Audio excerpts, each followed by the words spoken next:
Welcome in, everybody. Joe Quills here with you on this Tuesday night. I couldn't remember what night of the week it was. It's already one of those weeks.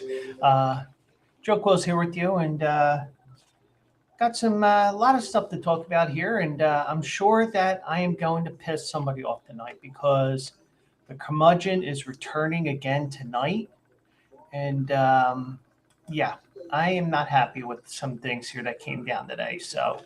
Um, Find this here. If I can find the one thing I'm looking for here, we're ready to go. Um, and as you know, I'm using a new setup here. So I am trying to remember how to do some of these things here. And I switched from EVMux to Restream.io. There it is. There we go. Because it was on this one, but I didn't have it set up for this one to play. So anyway, well,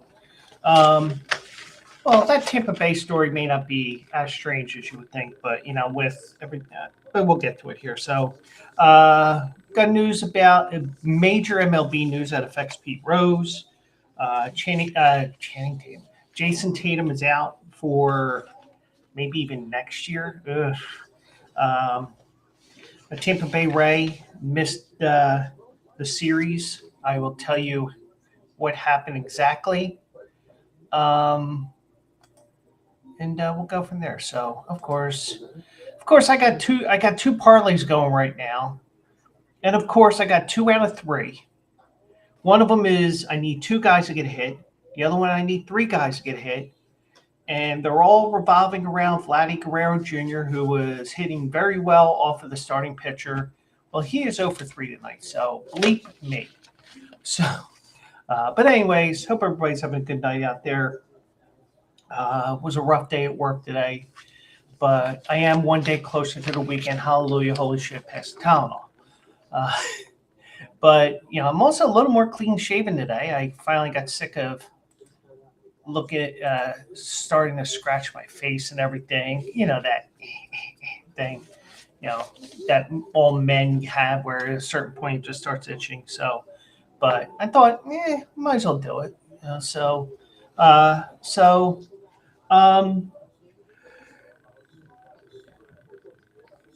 I have both the hockey game on the big TV. I got the basketball game on the little TV, the 50 inch as opposed to the 55. Mike knows the setup we had last night. We had too much shit going on last night, so I ended up moving the TV over, moved over the Fire Stick and everything. I had to unplug the coffee thing, which was like, I can't survive without coffee in the morning. Well, you just change the plugs, you don't. But anyways, but yeah. So I didn't move the TV out of the way there. Probably get moved over probably tomorrow. Actually, could get moved tomorrow because the Phillies got rained out tonight. And if you remember from Mike and I talking last night, it's supposed to rain tomorrow. It's supposed to rain Thursday. It's supposed to rain Friday. And it's supposed to rain Saturday. Now, I don't think it's going to be one 5-day rainstorm. Like, I think we're going to get some periods where it's going to stop raining for a little bit. It'll probably be overnight because, can't start a game at 2 o'clock in the morning. But I think that they do have, both teams have a day off on Thursday. So I think if they'll try to sit around a little bit tomorrow and, depending on what they do, they could decide, let's play Thursday. But, the weather is not good for the Phillies this week. And we'll see what happens with that. But we do have some news that kind of affects the Phillies. And I want to pull up one thing here. Um,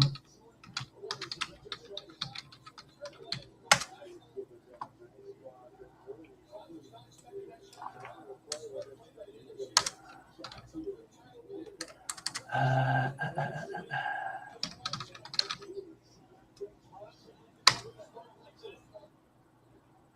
so I want to bring up a little bit of.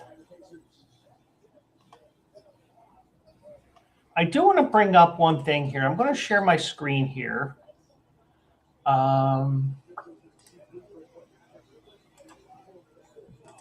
And I am going to zoom in on this so you can see this.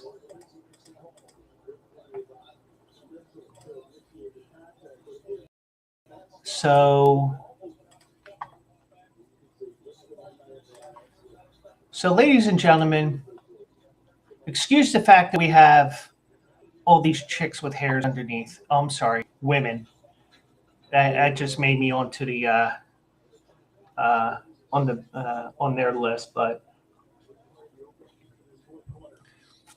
and I googled two things here. I googled for the definition of permanent and a definite Google stop. They say permanent. One of two.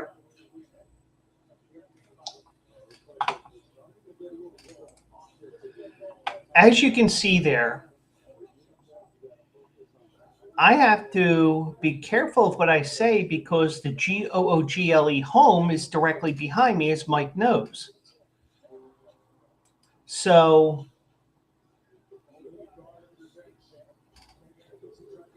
there's the definition of permanent. Lasting or intended to last or remain unchanged indefinitely. A permanent ban on the dumping of radioactive waste at sea. Okay. So there's a reason why I'm defining this. And now we'll go to the next word. Lifetime. Not just a channel. The duration of a person's life. That's how we're defining it for our case here. So, why do I bring this up?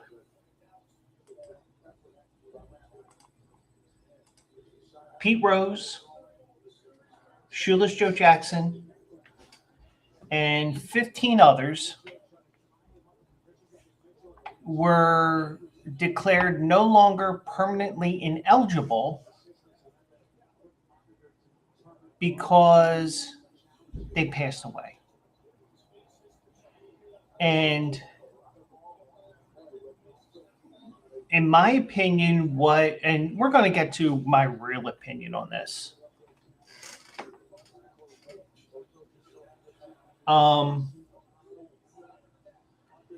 In my opinion, and feel free to comment. I feel like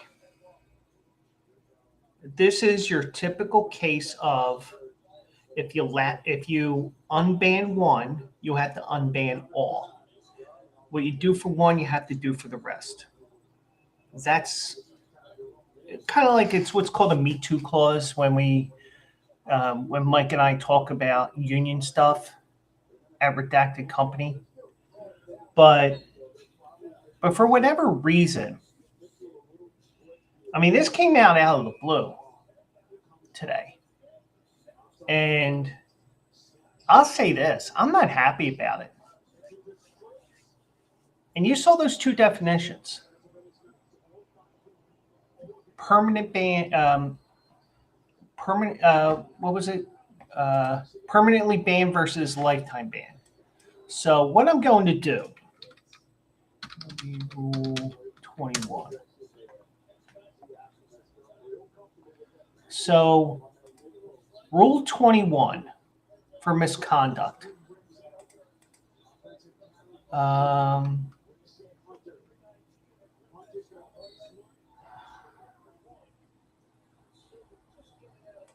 And I'm going to reshare my screen here.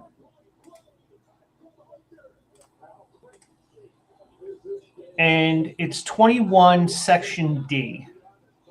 So there's 4 ways you can get, actually 6 different ways.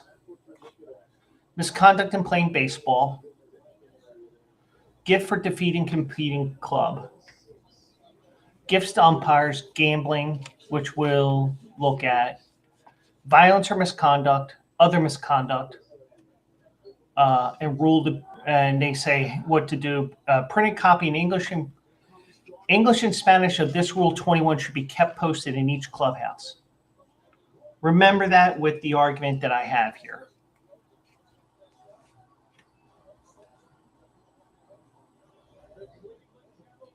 All right, here's the gambling portion of the rule. Any player, umpire, or club or league official or employee who shall bet any sum whatsoever upon any baseball game in connection with which the bettor has no duty to perform shall be declared ineligible for 1 year. Any player, umpire, or club or league official or employee who shall bet any sum whatsoever upon any game in connection with which the bettor has a duty to perform shall be declared permanently ineligible. It does not say lifetime ban, people. It says permanently ineligible. And any player, umpire, club, or league official or employee who places bets with legal bookmakers or agents for legal bookmakers shall be subject to such penalty as the commissioner deems appropriate in light of the facts and circumstances of the conduct, blah, blah, blah, blah. So I will say this right now. Somewhere along the line, and maybe it was Bart Giamatti's words when he had his press conference in 1988, banning Pete Rose. And I probably should have looked it up beforehand, but I was watching somebody else's stream, getting ready for this stream, and formulating my thoughts. Any player, umpire, or club official who shall bet any sum whatsoever upon any baseball game in connection with what the bettor has a duty to perform shall be declared permanently ineligible. So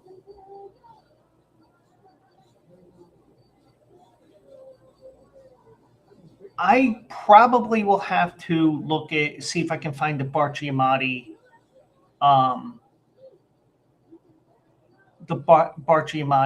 press conference, if it's available. It probably is, but I have to find it. Somewhere along the lines, and we could say corrupt media or whatever, but this was back when media was actually credible for the most part. And we're not going to talk about left versus right or politics or anything, so don't get into that. I will say this.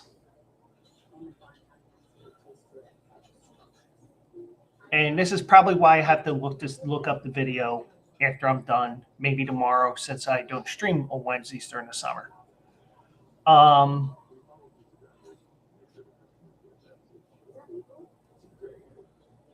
Somewhere along the lines, permanently ineligible got misconstrued into lifetime ban.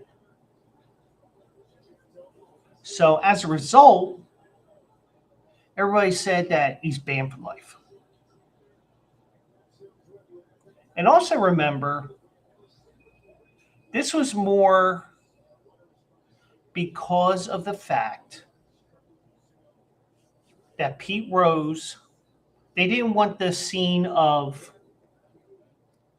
Pete Rose accepting his plaque into the Hall of Fame and having all the stuff that was going to happen, what they envisioned could have happened with him going to going to the Hall of Fame. Going to the Hall of Fame. MLB didn't want that. The writers committee chose to say, well, if they're ineligible, they don't get in. Now, you could argue Pete Rose would have made the Hall of Fame as a player. But he had a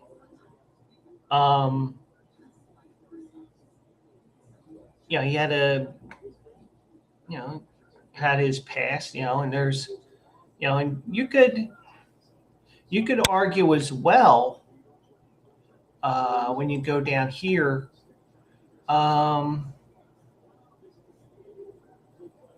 You could also argue other misconduct, which would be sexual misconduct, because he had sex with an underage girl back in the 70s, allegedly.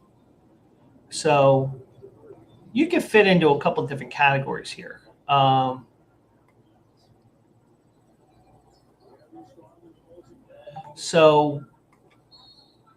I'm just going to focus in part 2 here. But the one thing is, after a year, Pete Rose had the opportunity to reapply for reinstatement.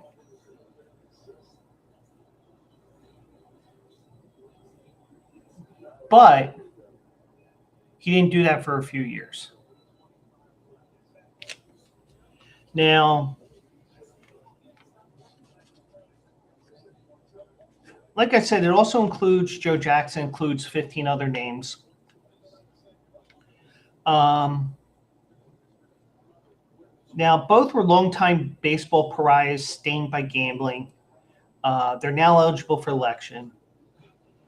Manfred ruled that MLB's punishment of banned individuals ends upon their deaths.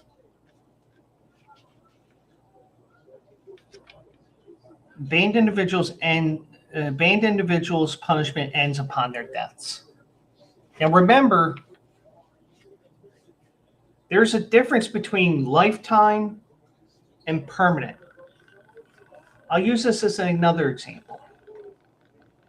And it may not be that great of an example because sometimes when a business goes bankrupt and they go and, they go bankrupt, they go out of business, and say, oh, they're closing permanently. They're closing forever. And the next thing you know, you see that name pop up, like, for example, Superfresh. Now, I don't know how good the one place is up in New York, but Superfresh went out of business when A&P went out of business, but somebody bought the rights to that name and is using it. So it's probably not the same business. Another example is Clover, which is part of Strawbridge and Clothier. Now, the Clover that you see in New York Mets game advertisements, it's a totally different business model and everything else. It's not anything to do with the stores that basically are the targets of today. But they use the names now. But, you have to look and say, well, is this the same thing? No, not really. But, they do say, oh, we're closing forever. We're permanently closed. Well, but in Pete Rose's case, there is a difference between lifetime and permanent. And I think if it wasn't for Pete Rose, we probably wouldn't be having this discussion today. Plain and simple. Now, I did hear an older podcast from Dan Patrick's show because I'm catching up on all my podcasts. And Dan Patrick asked Bob Costas, What would have happened if Pete Rose wasn't managing as soon as he retired? Because remember, he was a player manager for a little bit. And then he just took himself out of the lineup for the rest of the year and just became a permanent manager. What would have happened if he was a manager after 5 or 6 years, got elected into the Hall of Fame, then this came up? Bob Costas couldn't answer that question because there's no way of knowing. But there's a very interesting case here of what could have been if he did have that 5-6 year break. But the thing is, when you look at everything, permanent and lifetime is two separate things, and somehow they got twisted together because of the fact that Pete Rose got banned. They're not the same thing.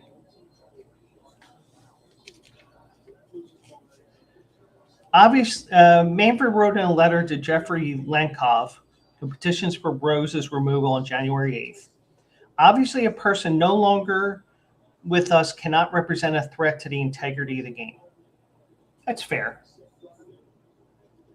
Moreover, it's hard to conceive of a penalty that has more deterrent effect than one that lasts a lifetime with no reprieve. Well, how about those businesses that permanently close?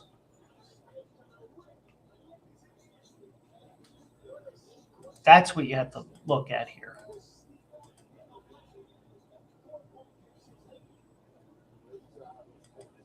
Because it's going to be into perpetuity that that business will no longer exist. Remain unchanged indefinitely. So what you're looking at here is an indefinite change versus something that has an end life. Permanent does not have an end life.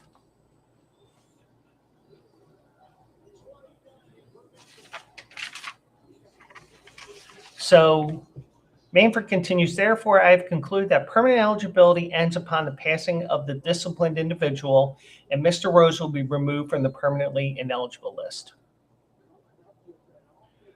So Manfred's decision ends the ban that Rose accepted by then A. Bartlett Giamatti in August 1989. I said 88, so I wasn't that far off. Following an MLB investigation that determined the 17-time All-Star had bet on games while managing with the Cincinnati Reds. But also,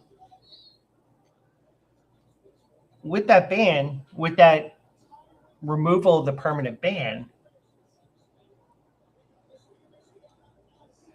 Shoeless Joe Jackson and 7 other Chicago White Sox players who were banned from playing professional baseball in 1921 by baseball's first commissioner, Kennesaw Mountain Landis, they're also removed from that list. Now, based on current rules for players who played more than 15 years ago, it appears the earliest that Rose and Jackson could be enshrined is summer 2028 if they are elected. Now, I will say this. When it comes to Shoeless Joe,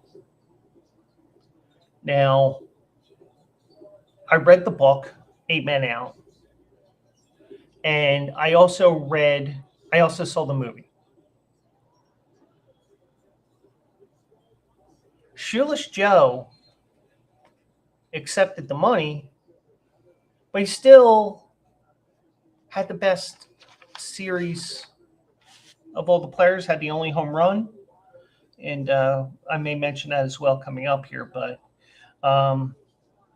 so the ruling removes a total of 16 deceased players and 1 deceased owner from the MLB's ban list, a group that includes Jackson's teammates, Eddie Seacott and third baseman George Buck Weaver.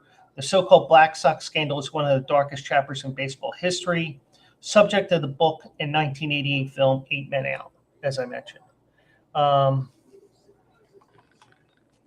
Mike asked me, so Manfred can change the rules. I thought he needed to get approval from the owners. Bart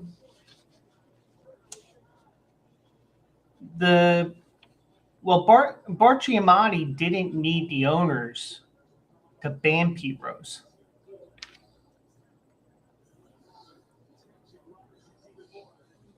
He was the head of the investigation. He had other people doing the investigation for him, and he made the final decision. Now, the investigation was John Dowd, if I have all my facts right. But Manfred is the ultimate decider to interpret the rules. It's kind of like going to the judge. You know, did he break the law? Did he not break the law? If it's not a jury case, the judge has to make that decision. So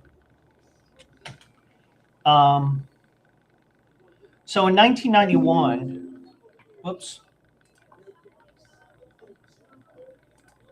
So in 1991, before Rose's first year of eligibility for the Hall of Fame, the Hall's board decided that any player on MLB's permanently ineligible list would be ineligible for election as well. Of course, it became known as the Pete Rose rule. Rose believed his banishment would be lifted after a year or two, but it became a lifetime sentence. For Jackson, who died in 1951, the ban became an eternal sentence that ended today. Jackson was considered for decades by voters, but Pete Rose's name never appeared on a ballot. Because between when he was removed from baseball in 21 and when he died, you know, there was no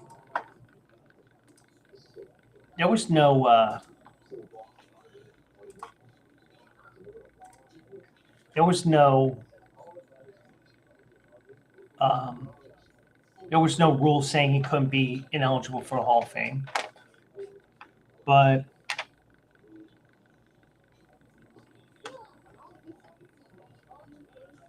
nearly a decade ago, Pete's lawyer Lankop began a campaign to get Rose reinstated.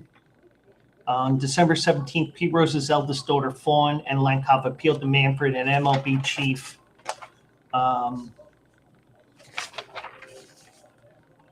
communications officer Pat Courtney during an hour-long meeting at the Midtown Manhattan headquarters. Lankop said, "This has been a long journey. On behalf of the family, we are very proud and pleased knowing their father would have been overjoyed at the decision today." Jane Forbes Clark, who's the chairman of the board for the Hall of Fame, said Manfred's decision will allow Rose, Jackson, and others to be considered by the Historical Overview Committee, which will develop the ballot of 8 names for the Classical Era Committee to vote on when it meets next in December 2027.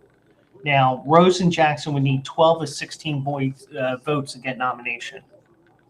So everything that they do, everything that's Hall of Fame related, that's totally separate from what Major League Baseball is doing. It's just that with the case that they had with Pete Rose, they chose to go aligned with what Major League Baseball did.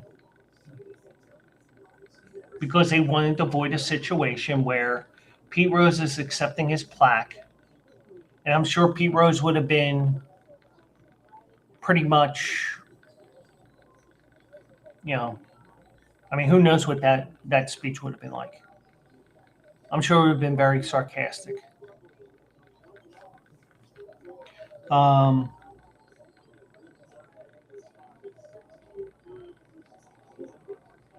So tomorrow night, ironically, is Pete Rose night at Cincinnati's Great American Ballpark.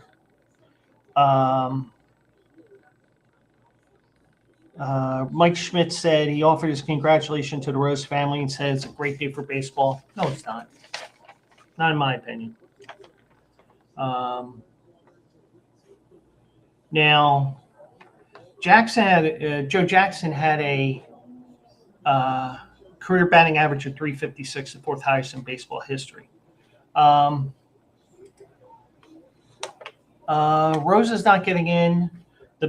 BBWAA has too much integrity and respect for the game, but proofs he buried bonds. Yeah, but it's a special committee that votes on this, not the BBWAA. It's a separate group. It's a 16-group panel.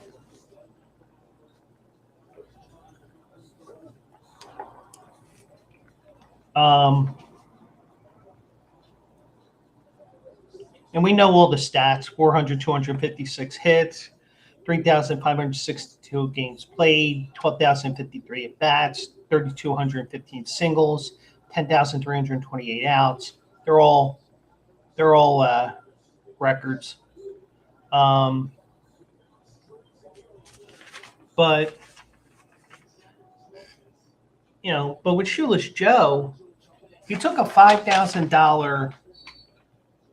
He took $5,000 in gambler's cash, which put him into Rule 21 there. They gave him $5,000 cash to throw the series, but he batted .375 in the series and didn't make an error and hit the series only home run. So it's almost like, yeah, I will do what you asked me to do, but he didn't do it.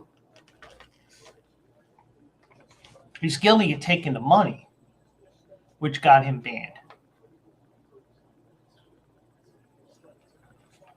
But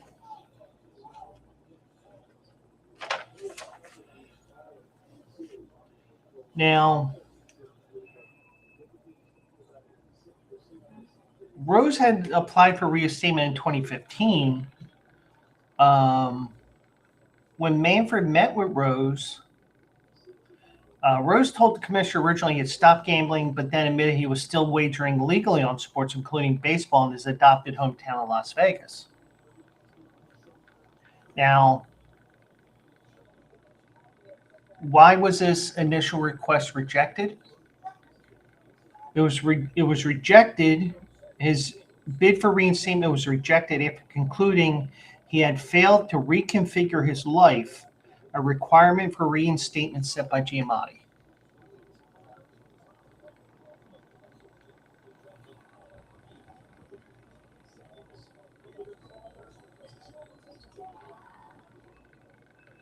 So allowing Rose back into baseball was an unacceptable risk of a future violation, thus to the integrity of our sport, Manfred declared on December 14, 2015. Now, here's the question I would have had.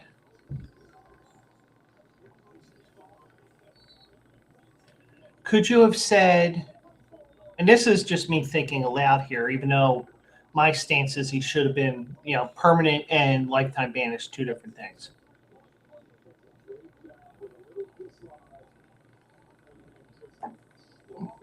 Could he have been banned? Could he have been reinstated, but told you're not going to have a job within an organization? You can be a roving reporter. You can do this. You can do that, or you can go from spring training facility to spring training facility. Be our guy who can talk to them and say, "Hey, this is where I screwed up." But we'll never know. We don't know what was said in these meetings, and will never be known. But Rose also filed another petition in 2020, arguing the commissioner's decision to level no punishment against World Series champion Astros players for electronic sign stealing was unfair to Rose. There cannot be one set of rules for Mr. Rose, the 20-page petition argued, and another for everyone else. Well, here's the thing. Sign stealing has been part of the game since day one. And if the other team figures out your signals, then that's on you. That's not on the other team. You may take it out on the other team, But you know, if you're figuring out that this means steal, then you got to change things up. But because but gambling is gambling no matter what it is. From the moment Rule 21 was written. When it comes to electronic stealing, this is something that developed over time because of technology, which is a totally different thing. And you can't enforce a rule that's not there. That's why, especially when you turn it into everyday life, that's why you have collective bargaining. That's why you have rules, you have laws, everything. You have to have something in writing in order to enforce it. You can't just suspend somebody for 3 games because you don't like the guy. If that's the case, I would suspend every Dallas Cowboy, or I'd suspend every New York Met, or whomever.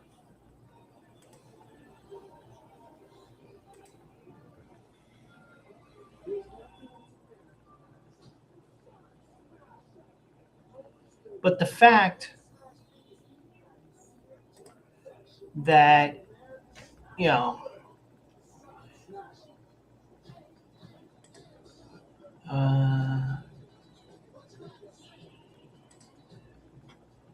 trying to see something here.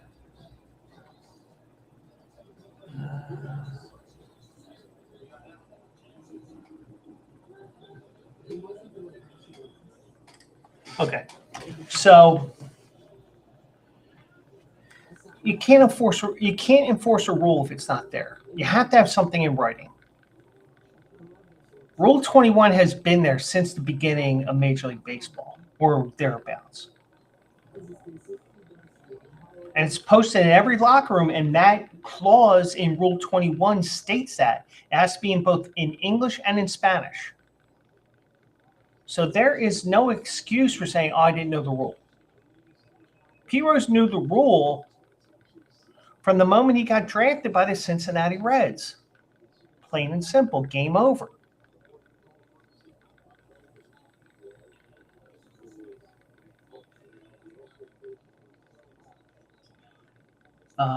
Now, Manfred did not choose to rule on that second appeal. And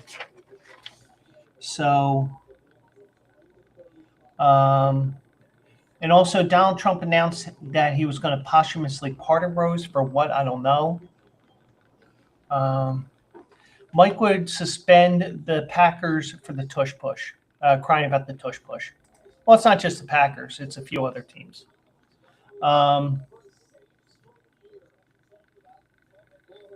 But Trump didn't say what that pardon was. There was a meeting in the Oval Office between Trump and Manfred discussing Rose's posthumous petition for reinstatement, among other topics. Manfred declined to discuss details of their conversation. Surprisingly, I don't think Trump mentioned that meeting either, which is a shocker. And by the way, congrats to the Indiana Pacers. They defeated the Cleveland Cavaliers. Mike also says it took several years. It took 14 years, and we'll get to that. On Tuesday, Manfred called Trump, who was on a state trip to Saudi Arabia, and Forbes Clark about his ruling. Multiple sources told ESPN. Now, the guy who did the investigation, John Dowd, he said to ESPN in 2020, he believed Jackson belongs in the Hall, but said he would disagree with Manfred on Rose. There's no difference with him being dead. It's about behavior, conduct, and reputation. Bingo. Bingo.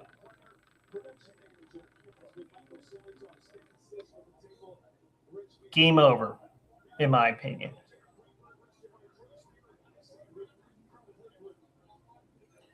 Now, Dowd's inquiry found Rose had wagered on 52 Reds games and hundreds of other baseball games in 1987 while serving as the Reds manager.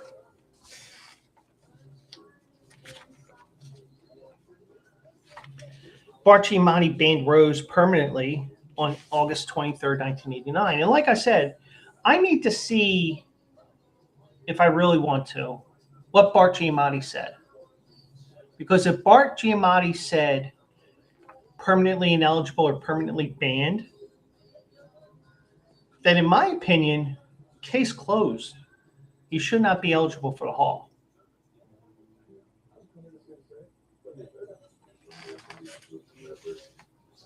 But now Giamatti had said when asked whether Rose's punishment should keep him out of the Hall of Fame, he said he'd leave that decision to the baseball writers who vote every year on the players eligible for induction. And remember, I said it earlier, it was the players, it was the writers, or it was actually the Hall, and everybody else had decided if they're ineligible, they can't be on the roster. They can't be on there. So Giamatti said in the press conference, this episode has been about, in many ways, taking responsibilities for one's acts. I know I need not to point out the baseball writers of America, that it is their responsibility to decide who gets into the Hall of Fame. It's not mine. So Manfred referred to Giamatti, quoting, agrees that it's not part of my authority and responsibility to express the views concerning Mr. Rose's possible election to the Hall of Fame. I agree with Commissioner Giamatti that responsibility for that decision lies with the Hall of Fame. And also, he's got 16 people that are going to try that, probably are going to be all curmudgeons saying, oh, you broke the rule. No. Hopefully, they do that. Joe Jackson should be in the Hall of Fame. And also, 8 days after the ban, Bart Giamatti died of a heart attack at age 51. So keep that in mind, too. Now, if this had happened, if the ban happened this year with the way politics and social media is now, oh, Rose killed Giamatti.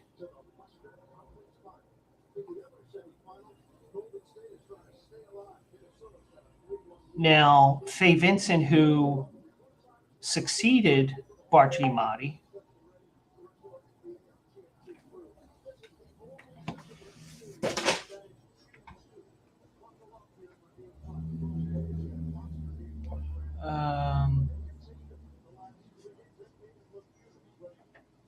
sorry, I saw a comment on Instagram of something there. So anyway, so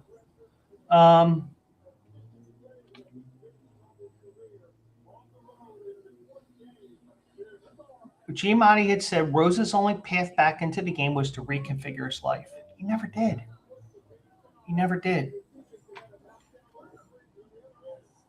He never accepted. He never listened to Giamatti. He never listened to anybody. He only did what was best for him.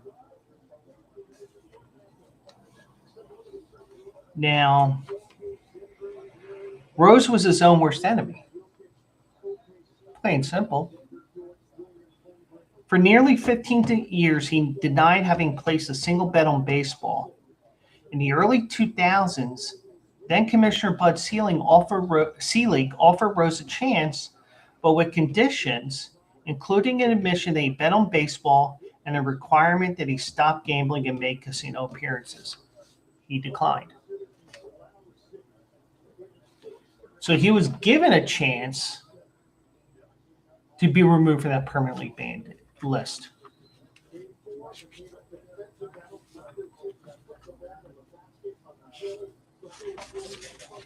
So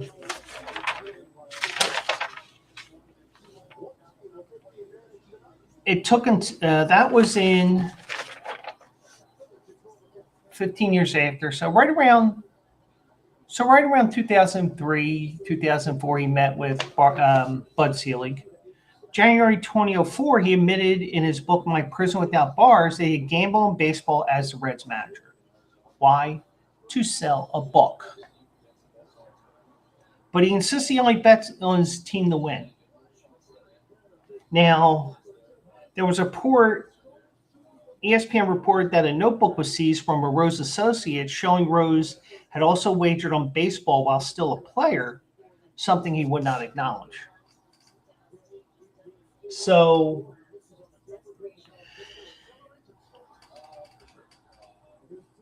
we think he wagered as a player, but we don't know.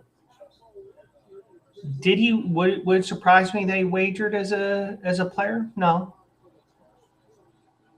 because even though, I mean, here's the thing.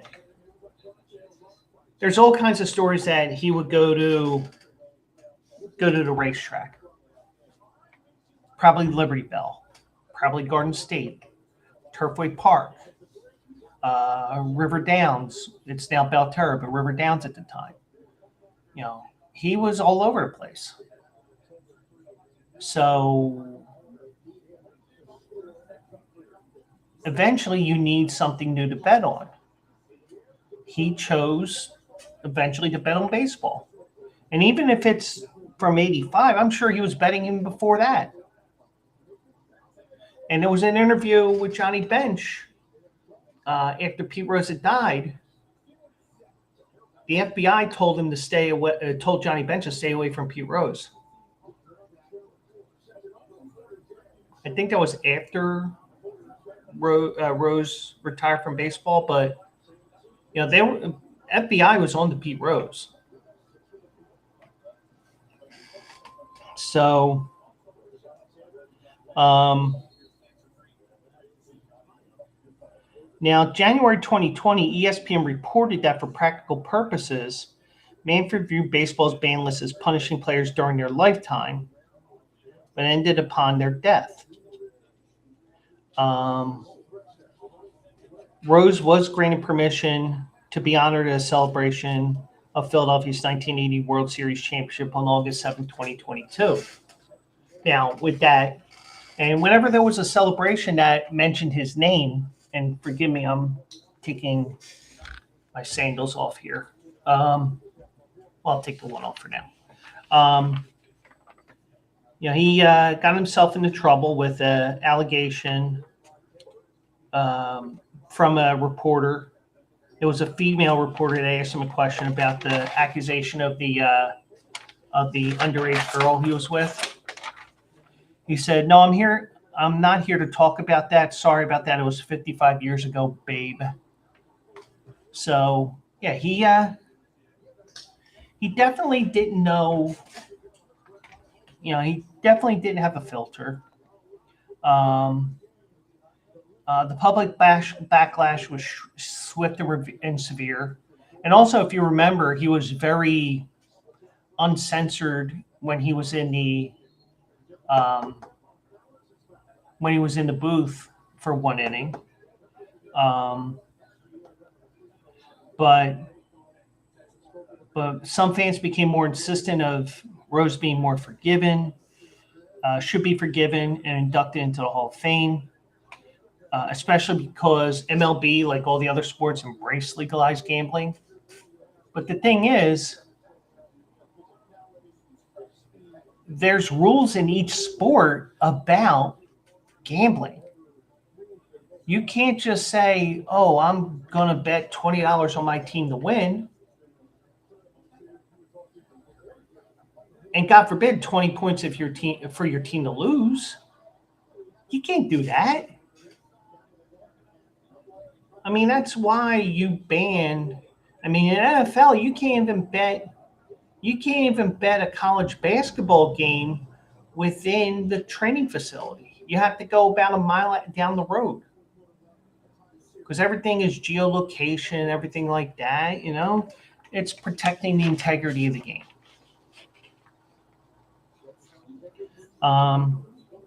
But in his last interview 10 days before his death, I've come to the conclusion, I hope I'm wrong, that I'll make the Hall of Fame after I die, which I totally disagree with because the Hall of Fame is for two reasons: your fans and your family. And it's for your family if you're here. It's for the fans if you're here, not if you're 10 feet under. You understand what I'm saying? What good is it for me or my fans if they put me in the Hall of Fame a couple years after I pass away? What's the point? Because they'll make money over it? I mean, he's got a point, but the thing is, it's permanently ineligible. It's not lifetime. Somewhere that got twisted in. So my opinion is, I hope the Veterans Committee that will make that decision December 2027, they will kick the can down the road. At the very little, kick the can down the road and make him wait longer. But he does not deserve to be in the Hall of Fame. He broke the cardinal rule in not only baseball, but all sports. Think about it. This isn't like steroids, which came up over time because of science. This wasn't sign stealing because you knew how to work a camera and have it set up perfectly and then you bang a trash can. Also, by the way, Houston did lose one of those 3 games in Houston. And they had to win Game 7 on the road in LA. Because if they had won in Houston in 5, then yeah, I could argue, yeah, the Houston Astros should be banned and they should be stripped of their title. But it's part of the legend of baseball that they did do it. But I will also add, I kind of give them a little bit of a benefit of the doubt because they had to win Game 7 on the road. But when it comes to Pete, yeah, he did have 4,256 hits. He did do this, he did do that, but he broke cardinal rule number 1 in not just baseball, but all sports. And there's no excuse to say that you didn't know because guess what? You saw it when I showed that rule. The last clause, the rule has to be posted in every locker room in both English and Spanish. And I'm sure they probably have it in Japanese as well. But plain and simple, Pete Rose, I hope he never makes it to the Hall of Fame. Because he broke the number 1 rule. Plain and simple. I mean, if you don't like my opinion, that's a great thing. We can debate this. But in the end, he broke the number 1 rule. Plain and simple, end of story. And if we want to get into semantics, I showed you the difference between lifetime and permanent. Permanent goes on forever.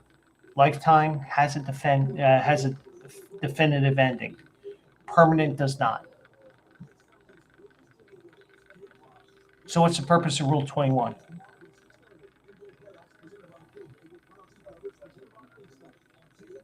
But I'm sure we can discuss this another time as well. We're almost an hour into the show. We talked about Pete Rose for an hour. Damn it, Pete.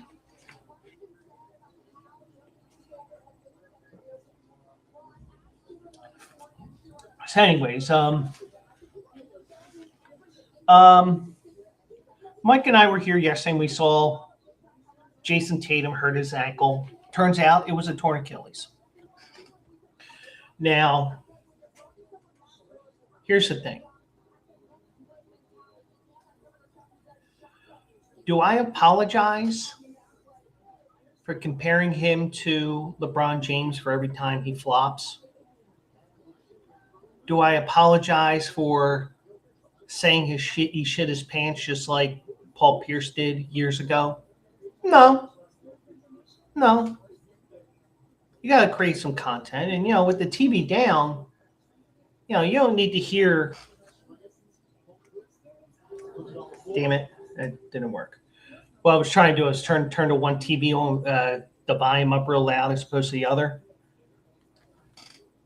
Oops. One moment.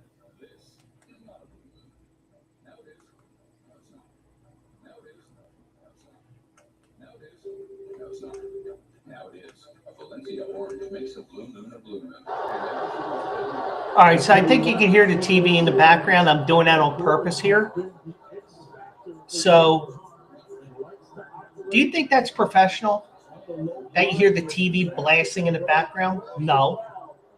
Actually, it's very rude, even when you're talking to somebody on the phone. Even if it's your great grandmother who can't hear shit.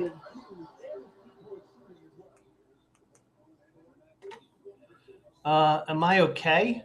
Huh? Huh? But anyways,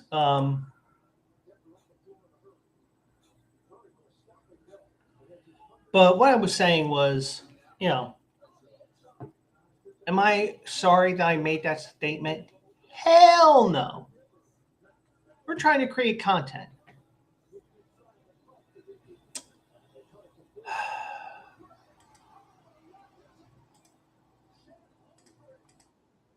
You know what, Mike?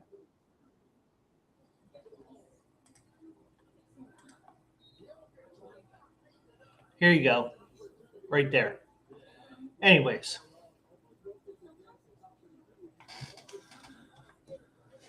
And don't do that to me because I'm always worried that I lose my microphone here. But anyways.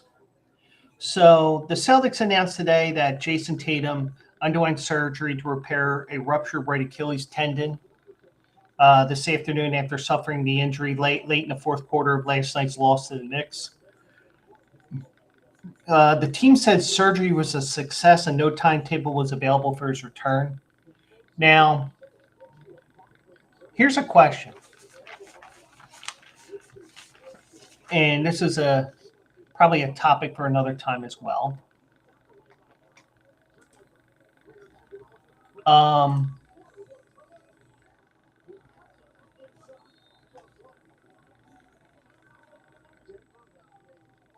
Oh, wait. I hit both my parlays.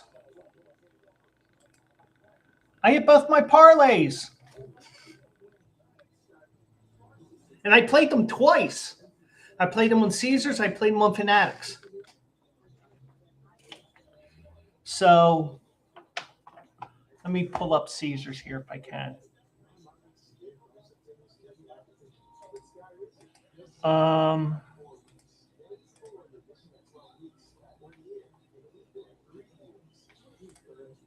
No, not FanDuel, you dope.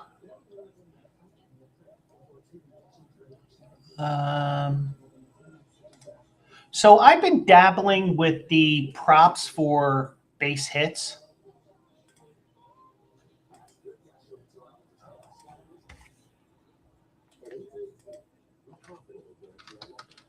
And as soon as I log in, I can show my screen here. We'll get back to the story here.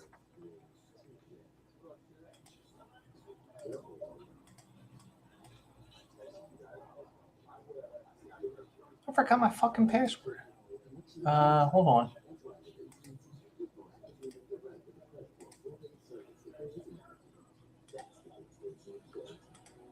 And I know this is great podcasting, by the way.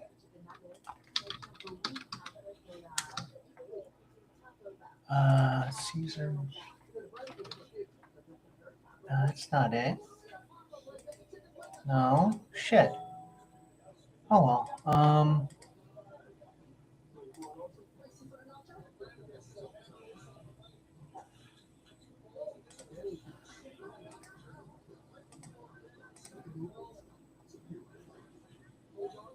Did I type it in?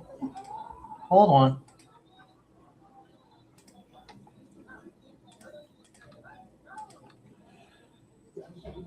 Oh, no wonder why. I'm putting in the work email like a fucking dope.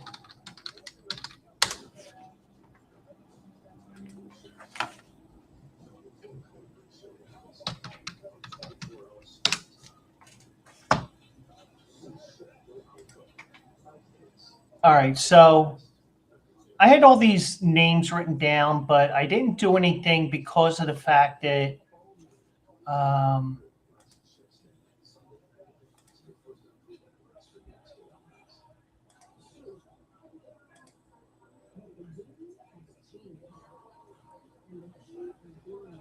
so, these are small wagers, so, they didn't make much money, but I think I made a little bit more on Fanatics than I did on Caesar. So let me share my screen here.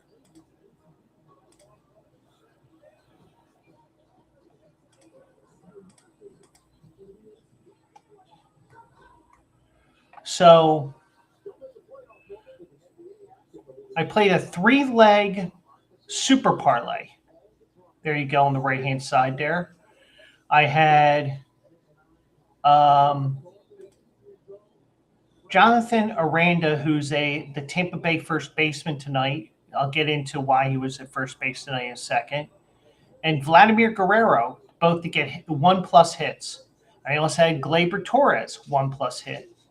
Well, all 3 got base hits.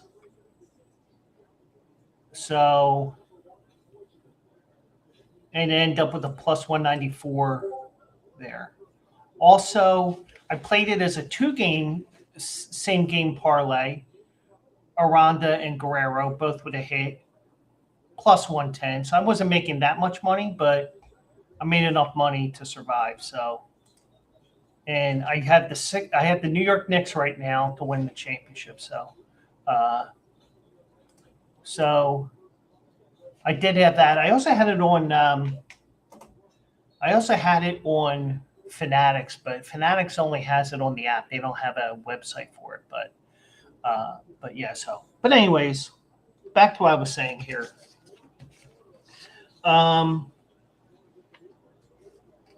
Tatum had to be carried off. He eventually was lifted to his feet, carried off the court, unable to put any weight on his foot. And obviously, everybody's more concerned about Tatum than they were the game, especially when it's a star player like that. But, just as a person as well. Brendan, welcome in. Hope you're doing well out there. Everybody said, "Oh, I'm concerned about Jayson. I'm concerned about Jayson." But the thing is, because of the timing of all this being that it's mid-May, obviously he's out for the rest of the playoffs. But he's also next season's in doubt as well. So the Celtics were looking to make the conference finals for a 4th straight year, the 5th time in 6 years, and the 8th for the 6th time in 8 years.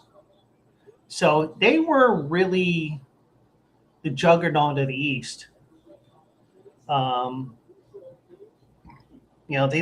They have to find a way to recover from the devastation of not only losing their leader, but letting a 3rd double-digit lead slip away in the series. They led by at least 20 points in its home losses in games 1 and 2 before taking a 14-point lead Monday that eventually slipped away.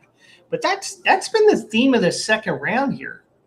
You either got to be up by 50 in order to win the game, or you're up 20 and you choke the game away. Matter of fact, Cleveland, I think, had a double-digit lead early on tonight, and they choked that win away. So that's been the theme for round 2, and I hope that the conference finals doesn't have the same theme here where all these teams are blowing huge leads. Let's have some nice close basketball, an occasional 10-point lead, 12-point lead, but not 20, 25-point leads that you blow. But the Celtics are in some serious trouble here. But whether it's me talking about the horses or talking about anything else, that's why they say you don't play the games on paper. You play it on the field, or the races run on the dirt or the turf courses as well. So that's why you play the games. And if you had the Knicks at the beginning, before the start of the season to win this series, congratulations. Even though it's not over yet, just that you're up 3-1. And if you bet it on a gambling app, if you really wanted to, you can cash out now and get like 80% of the money. So 80% of what you would win, or you can just let it ride.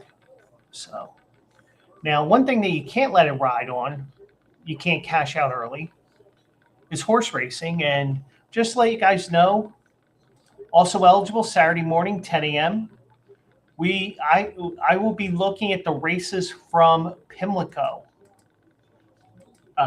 We have the second leg of the Triple Crown, and unfortunately, it's going to be raining for 5 days.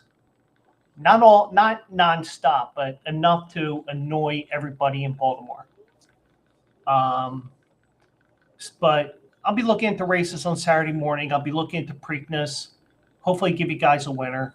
And mid-afternoon, Mike and I will be up at Parks, and maybe we stalk somebody. But seriously, But Saturday I'll be looking at the Preakness and a couple additional races, and maybe get some video of some of the other horses in the races here as well. So, but that's Saturday morning, 10 a.m.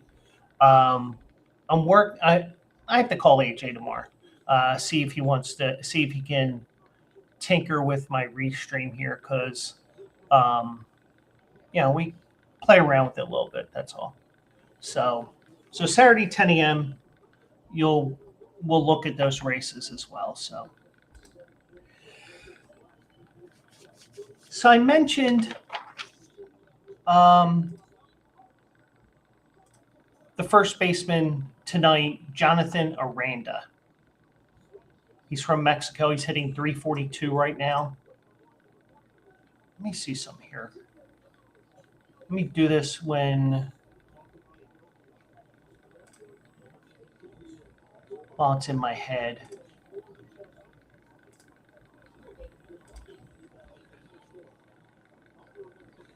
Oh, well, somebody got him. Okay. So anyways, Yandy Diaz, their normal first baseman, well, designated hitter actually, he was placed on the restricted list today because of a passport renewal issue. Bum, bum, ba-da. Actually, wait. 1 second. We can play it this way, even though it's not the preferred way. I can play it. Where's it at?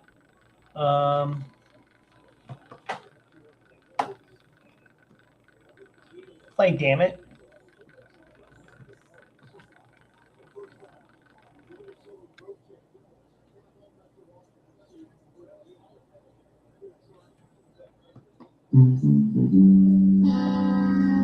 There you go. I had to figure this out because, but anyways, so they put him on the restricted list here. They made the move before Tuesday's game. He's not expected to play in 3-game series. Nah, really? So he's expected to join the team for a home series against Detroit starting on Friday. Certainly, Kevin Cash, manager, said, certainly disappointing he's not here because he's such a big part of our team and offense. But looking forward to getting him back in Miami. I think he meets Tampa. But Coco Montes from AAA Durham took Diaz's spot on the roster. Diaz was hitting .238 with 6 homers and 20 RBIs in 40 games. But, once in a while you get those goofy things that happen. And, that's the case here. So one more story that I've highlighted here. And friend of the Bleacher Brothers show, Rich Hill, a.k.a. Dick Mountain. Where is it here? Hold on.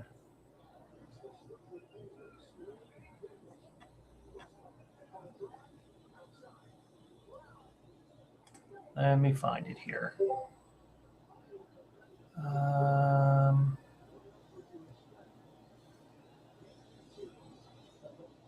And once again, great podcasting by yours truly. Here it is.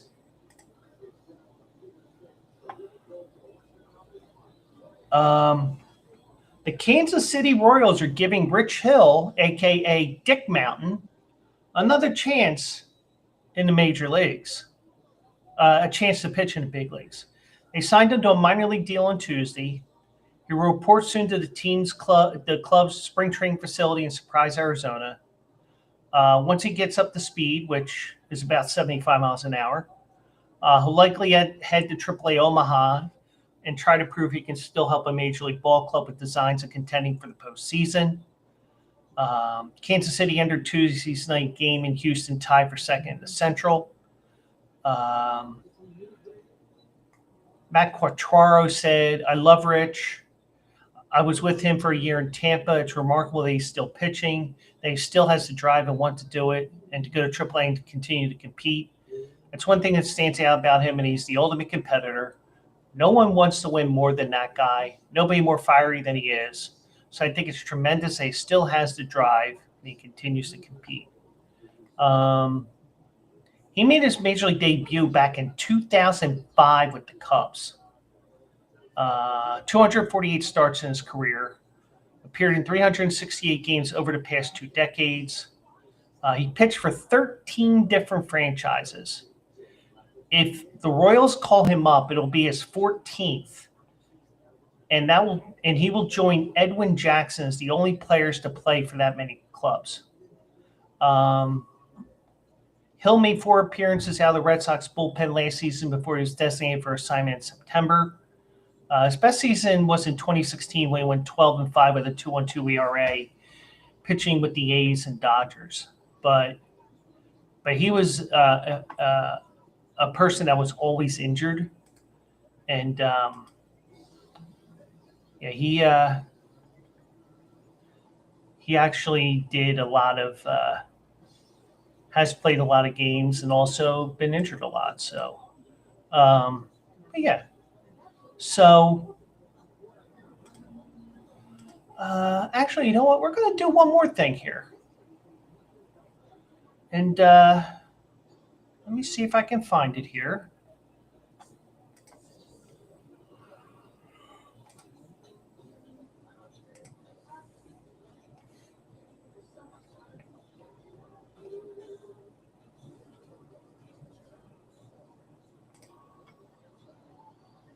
Just taking a look here. Yeah, it's not going to work. Okay. I didn't realize the LA Galaxy are that fucking bad this year, because I was going to take the Union over the LA Galaxy. But the thing is, with me, when it comes to gambling, I'm going to show my screen here. I've been showing my screen a lot tonight, but, it is what it is. So there's the line on the game. So, and here's a great opportunity to teach you some lines real quick. -155 means, for those that are watching after the fact or listening after the fact, -155 means, and you can adjust this as well based upon your money you want to wager. Because the one thing I will tell you is bet within your means. And if you have a gambling problem, 1-800-GAMBLER. That -155 means if you want to win $100, you got to wager 155. Now you know why I avoid those negative lines as much as possible. Now, the +300 for the draw means that if Philadelphia and the LA Galaxy end up tied at the end of 90 minutes and injury time, when the ref blows the final whistle, if they're tied and you win, and draw is the winning option here, you bet 100, you'll get an additional 300 back. So if you bet 100, you would get 4 back. You would get 300 for the win, for winning that wager, plus your $100 back. If you bet 155 to win on the Union and they won, you would get 255 back. You would get the 155 that you wagered and the 100 that you win. Now, let's say the LA Galaxy win, you would get $500 back. $100 wager plus the 400 that you win. Now, does that mean you have to wager $100? No. You can bet $1 if you wanted to, or 5 or 10. And that's why I always tell you when I give my picks every night, every weekend when we get back to football season, I will tell you, bet within your means. I will also tell you when it's rent week. And, I'm not playing these games, but if I did, these are what I would play. These are just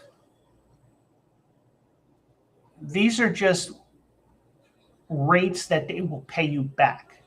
So let's say you bet $10 on the LA Galaxy to win. You would get 50 back. And the thing is, if you are at a brick and mortar casino, a brick and mortar sports book, every ticket will tell you $10 will pay 40. $15.50 will win $25.50. Philly and LA Galaxy draw. If you win that wager, $10 will win 40. If LA, $10 will win 50. So you get the 40 plus the 10 that you wagered, or whatever the amount is. So the one thing I will tell you guys is don't be intimidated when you see everything in 3 digits thinking, oh, I got to bet $100. No, you don't. You can bet as little as you want. You can skip the game even if you want. Or you can bet 10, 20, 25, whatever you feel comfortable with. But, we're all about betting within your means and, just making sure you have your bills paid and everything else, because this should be what it is, a hobby. It shouldn't be about winning big, because you're not always going to win big. So the one thing I will tell you is, bet within your means. 1-800-GAMBLER if you have a gambling problem, blah, blah, blah, blah. So, just looking here, anything else that's come up here over the last hour or so. Pacers eliminate the Cavs, as we mentioned. Clayton Kershaw set for his season debut on Saturday.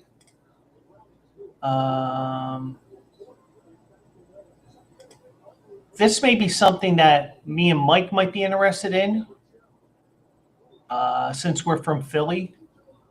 The Connecticut Sun has said that the team's ownership group is exploring all options to strategically invest in the team, including a potential sale. And that potential sale could include moving the franchise. They play in Uncasville, Connecticut, and trust me, from what I've heard, it's so hard to get to when you're flying from city to city. But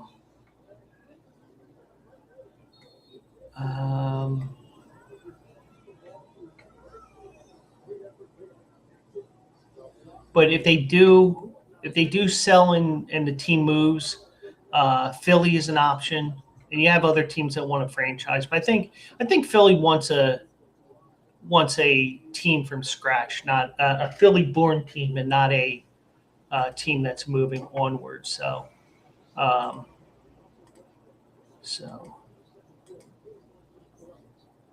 but so if anybody has anything else they want to comment before I go here, we can do that. I see we have a couple of additional people that were in here right now that snuck in. I'll let them be silent, but I'm just pulling up my Fanatics app because I was betting on there because I still have money in there.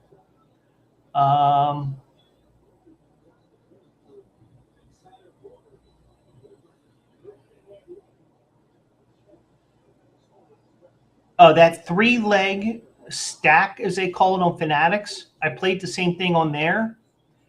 I had a 10% profit boost on there, so I ended up getting 32.88, whereas on, which would have been $30.80. So I got a little bit of extra money on Fanatics, even if I didn't do that. So, but if you're looking to get any, if you're looking to get looking to open any sports books, or we have an ad for Fubo that I'm looking into. I might have to call Comcast this weekend, only because the only reason why I'm dreading it is because I may not get somebody in the United States, and I might end up having to go to the store. But there's all kinds of ads there as well that you can hit, and Bleacher Brothers gets a piece of everything. So, and also the sports books. If you're looking to join a sports book, feel free to do so. And also, hit up all my social media here, and also I have to do some tinkering with this new platform I have here. So that's all the information for my socials. Follow me on Facebook, X, Instagram, Threads, YouTube, Pornhub. No, I'm kidding. Man, that thing's so long, it cut off TikTok there, even though I don't really use TikTok. And then you have the also eligible. I have to get everything squared away on that, because I have to call AJ tomorrow. But we'll be looking at the races from Colonial, Jesus Christ, from Pimlico this weekend.